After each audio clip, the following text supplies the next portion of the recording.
ഓം ശ്രീനാരായണ പരമഗുരവേ നമ. ശ്രീനാരായണ ഗുരുദേവ തൃപ്പാദങ്ങളാൽ വിരചിതമായ ഇന്ദ്രിയ വൈരാഗ്യം. ശ്ലോകം 3. ത്വക്കിന് ദുഃഖമൊരു നേരവുമില്ലതോർക്കിൽ, ദുഃഖം നമുക്കു തുടരുന്നു ദുരന്തമയ്യോ. വെക്കം തണുപ്പു വെയിലോടു വിളങ്ങിടും നിൻ പോക്കൽ, പൊലിഞ്ഞിടുവതിനരുളീടു ശംഭോ. ചെവിക്കും കണ്ണിനും ദുഃഖമില്ലെന്നു പറഞ്ഞതുപോലെ തൊലിക്കും അതില്ലെന്നു പറയുന്നു. ത്വക്ക് തൊലി, ദുരന്തം അവസാനിക്കാത്തത്, വെക്കം വേഗം, തണുപ്പു വെയിലോട് ചൂടും തണുപ്പും, ശീതോഷ്ണാദിദ്വന്ദ്ങ്ങൾ എന്ന് സൂചന. നിൻ പോക്കൽ നിന്റെ അടുക്കൽ, വിളങ്ങിടും പ്രകാശിക്കുന്ന, പൊലിഞ്ഞിടുവതിന്നെ നശിച്ചു പോകുന്നതിന്നെ.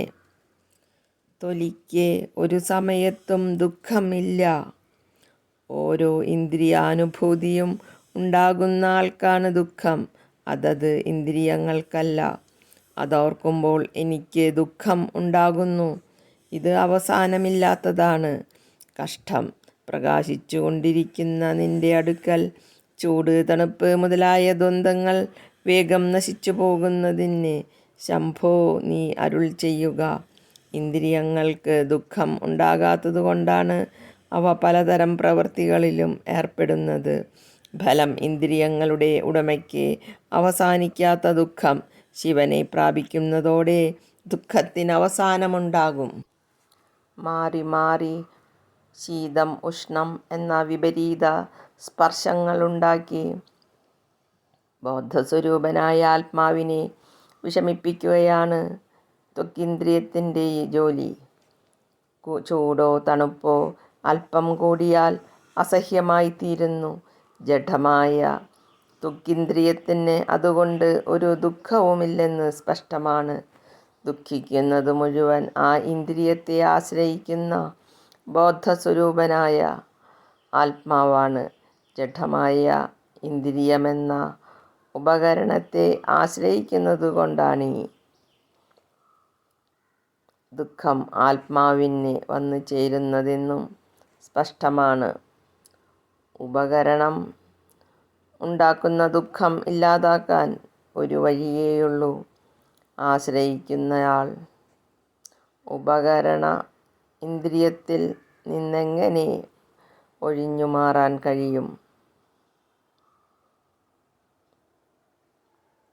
മനസ്സിനെ അന്തർമുഖമാക്കി സങ്കല്പങ്ങളെ ഒഴിച്ചു മാറ്റിയാൽ പാലിൽ നിന്ന് വെണ്ണയെന്ന പോലെ ദേഹത്തിൽ നിന്നും ആത്മാവ് വേർതിരിയും. അതോടെ ബോധസ്വരൂപമായ ആത്മാവ് എല്ലായിടത്തും നിറഞ്ഞു വിളങ്ങുന്നു എന്ന് വ്യക്തമാകും. ഈ അനുഭവം വന്നാൽ ഇന്ദ്രിയങ്ങൾ വിരുദ്ധ വിഷയങ്ങൾ അനുഭവിച്ചാലും ആത്മാവിനെ ദുഃഖമൊന്നും സ്പർശിക്കുന്നില്ലെന്ന് തെളിയും. ഈ ആത്മാനുഭവത്തിനായി അനുഗ്രഹിക്കണേ എന്നാണ് ഭക്തൻ ഭഗവാനോട് പ്രാർത്ഥിക്കുന്നത്. ഇന്ദ്രിയങ്ങളും ദേഹവുമെല്ലാം ഭഗവാന്റെ ജഡവിഭൂതി മാത്രമാണെന്നും ഈശ്വരതത്വം ഗ്രഹിച്ചവർക്ക് അതിൽ ഒരു പരിഭ്രമത്തിനും കാരണമില്ലെന്നുമാണ് വെളിപ്പെടുത്തുന്നത്. ഓം ശാന്തി ശാന്തി ശാന്തി. ഓം തത് സത്. ശ്രീ നാരായണ ഗുരു അർപ്പണമസ്തു.